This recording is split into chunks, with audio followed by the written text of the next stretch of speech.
So Bernie Sanders is offering Joe Biden and the Democratic Party a dire warning that if you don't fight hard for the working class and give them something that inspires them, you're going to get wiped out in 2022 and in 2024. Here's what Bernie said to a journalist earlier this week. He said, "Given all that we face, now is not the time to think small. It is time to think big, very big. With Joe Biden as president and Democrats controlling the House and Senate for the first time since 2010, we will be judged on what we deliver for the American people in their time of need. The people want action, not excuses. And let me be very clear.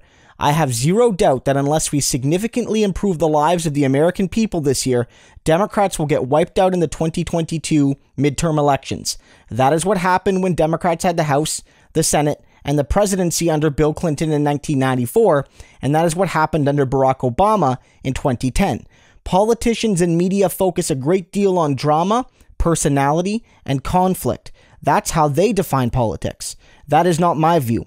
Politics is nothing more complicated than delivering policy that positively impacts the lives of working families. And that is 100% perfectly put by Bernie Sanders. Look, we've all been focusing on the mittens and the chair and all the memes, and I've been taking part in that too. But all while that's happening, Bernie hasn't left this message. He's been raising money for charity off those memes and sticking to his core message. The Democrats have been given trust and opportunity by the American people, and they have to seize on it unless they want to lose it all in less than 2 years. 2022 it's already like 18 months away, 20 months away. Like, the elections are coming up very quickly. This time next year, primaries will have started for those midterms. Like, that's how quick American midterm politics moves. And so now is the time to strike while the iron is hot.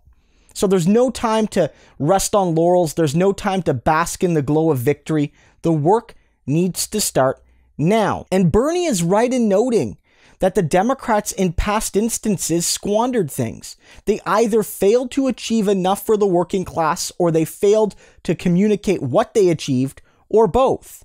And voters, through a mixture of throw the bums out, I'm going to vote for the other party because we basically have a two-party system, or, I don't like the Republicans, but the Democrats really let me down, so I'm just not going to bother voting in these midterms.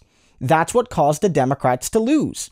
Anger and apathy cost them these midterm elections after big trifecta victories, right? And those were bigger victories than this one. There is far, far less margin for error in this election. There's almost none.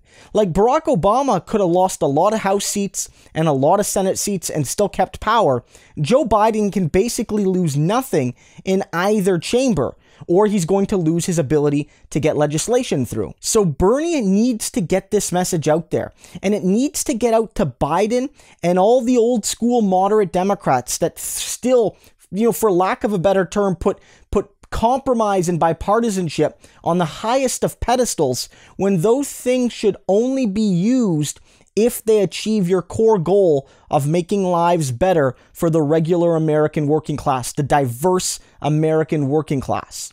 Here's a clip of Bernie earlier today on CNN with Dana Bash, and he basically says right off the top, listen for this, "I don't know what the word compromise means." So you've suggested that Democrats might need to use a process called reconciliation, which requires only 51 votes instead of the 60 to pass the coronavirus relief plan. You just heard Mitt Romney say that Republicans like him have shown that they are ready to compromise. So should Democrats move to pass coronavirus relief with 51 votes if they can't get Republican support, say, before the impeachment trial?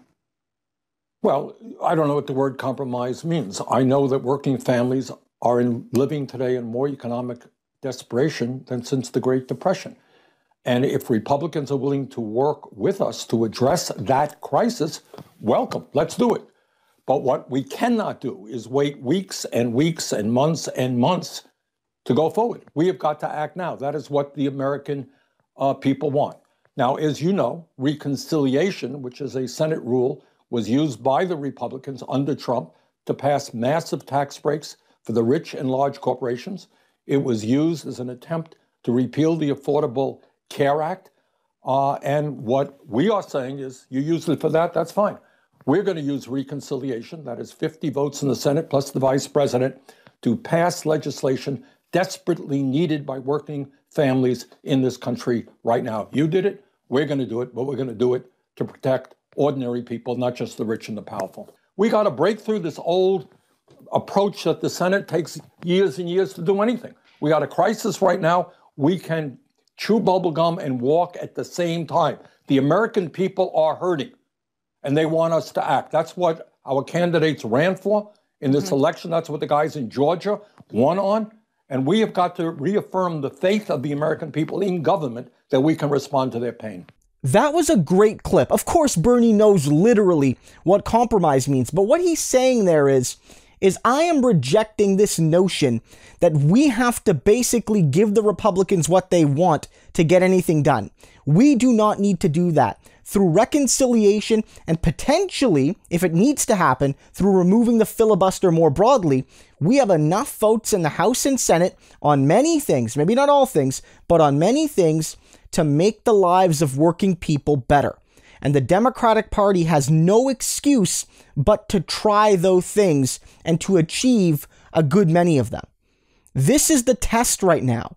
This is the test. This is not Bernie, being mean to Joe Biden or the Democrats. This is Bernie doing what he can to save the Democratic Party from itself. Bernie Sanders always does that. A lot of Biden supporters and a lot of Clinton supporters back in 2016 took Bernie's criticisms as an attack on the Democratic Party. But I think that, if that's only partially true, the reality is it was mostly about trying to save the party from its own current and historic errors. And what Bernie is saying to Biden, and I think I'll give Biden some credit, he's listened somewhat. His platform and his approach is already more, progressive than Barack Obama was in his early days. But, Bernie is just trying to help. He's trying to say, look, I don't want to see the Republicans take the House and Senate. I don't want to see Mitch McConnell back as majority leader. I don't want to see Kevin McCarthy as House Speaker. I don't want to see you lose to Donald Trump again, or to Trump Jr., or to whoever in 2024. I want us to retain power and actually get good things done. So this is the warning. This is the test. The Democrats will lose big in 2022 and 2024 if they don't do stuff for the working people. They will. And they will have no one really to blame but themselves. Yeah, they could blame Republican obstructionism, but one group they cannot blame is the left in the Democratic Party, like Bernie, AOC, and others who have been sounding this alarm for months now.